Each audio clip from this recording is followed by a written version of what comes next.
Irbu Entertainment.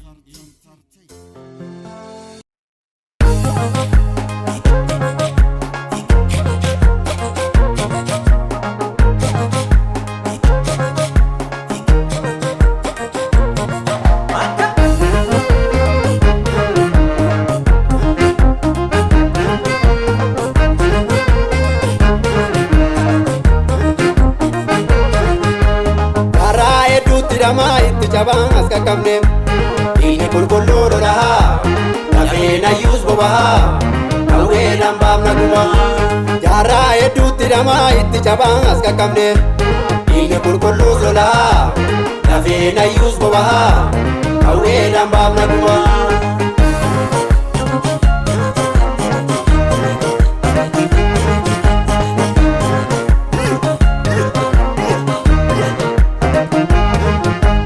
Injira seenaan Taaddasaa Birruu Injira seenaan Waaqoo Guutuu Injira seenaan Hayilee Fidaa Injira seenaan Elemoo Qilxuu Injira seenaan Warqituu Walloo Injira seenaan Magarsaa Barii Injira seenaan Jagamaa Badhaadhe Injira seenaan Garasuu Dhugii Falma Dhugaayii Almaanayyaa Yabbaa ofiirratti wareegama wayyaa Falma Dhugaayii Almaanayyaa Yabbaa ofiirratti wareegama wayyaa.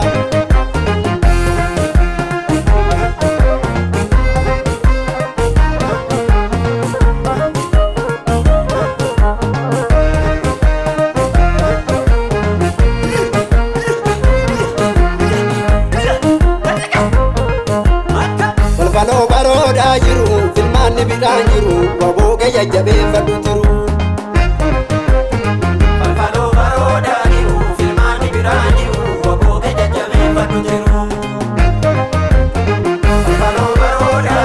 Dhugaasa jarjarii sagalee saabarii jaarraan abbaa gadaa dhugaa irratti cichuu dacheen Oromiyaa gannaaf gona jiitii waliif galan malee yartuun nama miti. Balbaloo baroodaa jiru filmaanni bidhaan jiru waboo jajjabeeffadhu jiru. Balbaloo baroodaa jiru filmaanni bidhaan jiru waboo jajjabeeffadhu jiru.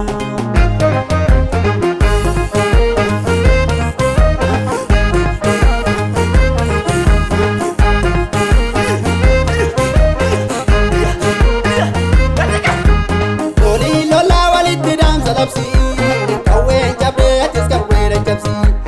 Lolii lolaa walitti dhaamsa labsii qawween cabdee atis qawweedha cabsii.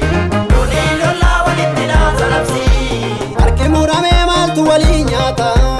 Lolii lolaa walitti dhaamsa labsii. Barri baranaa kunis hundaa baata. Lolii lolaa walitti dhaamsa labsii. Yeroon iyyiteef leenji sodaatu takka.